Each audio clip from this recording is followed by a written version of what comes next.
ഏറ്റവും കൂടുതൽ ലൈഫിൽ തന്നെ ഇമോഷണൽ ആയിട്ടുള്ള ഒരു കാര്യം ഈ പറയുന്ന പോലെ തന്നെ ഇങ്ങോട്ടേക്ക് പറഞ്ഞു സ്കൂളിൽ പഠിക്കാൻ നേരത്തെ ഒരുപാട് കരഞ്ഞിട്ടുണ്ട്, അതാണോ അല്ലെങ്കിൽ വേറെ എന്തെങ്കിലും ആണോ അല്ലെങ്കിൽ ഒരു ബുള്ളിങ് ആണോ, എന്തായിരുന്നു ഏറ്റവും ലൈഫിൽ ഇമോഷണൽ ആയിട്ടുള്ളൊരു കാര്യം?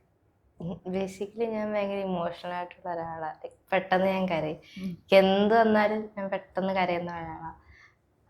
എനിക്കറിഞ്ഞൂടാ, എൻ്റെ ഒന്നാമത്തെ കാര്യം എൻ്റെ വീട്ടിൽ നിന്ന് ഇപ്പോൾ എൻ്റെ ബെസ്റ്റ് ഫ്രണ്ടാണ് എൻ്റെ അച്ഛൻ. സോ അച്ഛൻ്റെ സപ്പോർട്ട് ഇല്ലാത്തത് ഭയങ്കര വിഷമമാണ്. അതേപോലെ തന്നെ ഈ കോളേജിൽ നിന്ന് ഉണ്ടാകുന്ന ഇഷ്യൂസ് ആണെങ്കിലും സ്കൂളിൽ നിന്ന് ഉണ്ടായ എപ്പോഴും എൻ്റെ മനസ്സ് പോകുന്നത് ലൈക്ക് എൻ്റെ തെറ്റുകൊണ്ടല്ല ഞാൻ ഈ കളറിലായത്, അല്ലെങ്കിൽ കാസ്റ്റിൻ്റെ ഇഷ്യൂ പറഞ്ഞിട്ട് ഞാൻ കുറേ കേട്ടിട്ടുണ്ട്. ലൈക്ക് എൻ്റെ പ്രശ്നം കൊണ്ടല്ല ഞാൻ ആ കാസ്റ്റിലെ. ഞാൻ അതിനെപ്പറ്റിയൊക്കെ കുറേ ചിന്തിച്ച് വിഷമിക്കാറുണ്ട്. എന്തിനാണ് ലൈക്ക് എല്ലാവരെയും ദൈവം ഉണ്ടാക്കിയതാണ്. ഇപ്പം ഇതും ദൈവങ്ങൾ ഉണ്ടാക്കിയതാവാം, മേ ബി, എനിക്ക് അറിഞ്ഞുകൂടാ.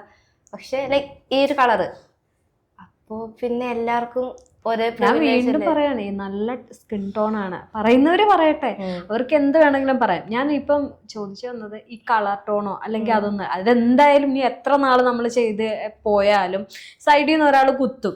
ഒന്ന് നമ്മുടെ ഒരു ഫാറ്റ് പോലും അറിയാത്തവർ പോലും സൈഡിൽ നിന്ന് ചുമ്മാ വന്നങ്ങ് പറഞ്ഞിട്ടു. കാരണം അങ്ങനെ പറയുന്നവരെ കാണും, അവരങ്ങനെ പറഞ്ഞുകൊണ്ട് തന്നെ ഇരിക്കും.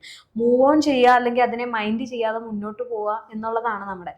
ഇതല്ലാതെ വേറെ ആരുടെയെങ്കിലും ഭാഗത്തുനിന്നോ അല്ലെങ്കിൽ എന്തെങ്കിലും തരത്തിലുള്ള ഒരു ബുള്ളിങ്ങോ വിഷമോ അങ്ങനെ ഉണ്ടായിട്ടുണ്ടോ? ഈ ഒരു ഇല്ല. അപ്പൊ ഓക്കെ അല്ലേ, ഈ പറയുന്നവര് പറയട്ടെ. പക്ഷെ ചില കാര്യങ്ങൾ ചിലർ പറയുമ്പോഴത്തേന് അതിങ്ങനെ ഭയങ്കര ഹോണ്ട് ചെയ്യും ചില സമയത്ത്. ലൈക്ക് ഞാനിപ്പോ എന്തെങ്കിലും ഒരു കാര്യം ചെയ്യുമ്പോൾ എനിക്കിപ്പോ ഒരു കാര്യം നടക്കാത്തപ്പോ ഞാൻ ഇങ്ങനെ വെറുതെ ഇരുന്ന് ആലോചിക്കുമ്പോ ഇങ്ങനെ ഈ കാര്യങ്ങൾ ഹോണ്ട് ചെയ്യും. അപ്പൊ ഭയങ്കര എന്താ പറയാ, ഇമോഷണലി ഭയങ്കര ഡൗൺ ആവും. ഞാൻ ഇമോഷണലി പെട്ടെന്ന് ഡൗൺ ആവും. ലൈക്ക് ഫിസിക്കലി എനിക്ക് എന്തെങ്കിലും വന്നാലും ഇമോഷണലി ആയിരിക്കും ഞാൻ ആദ്യം ഡൗൺ ആവുന്നത്. എന്നിട്ട് ഇപ്പൊ അസുഖമാണെങ്കിൽ അതിനെപ്പറ്റി ചിന്തിക്കത്തുള്ളൂ.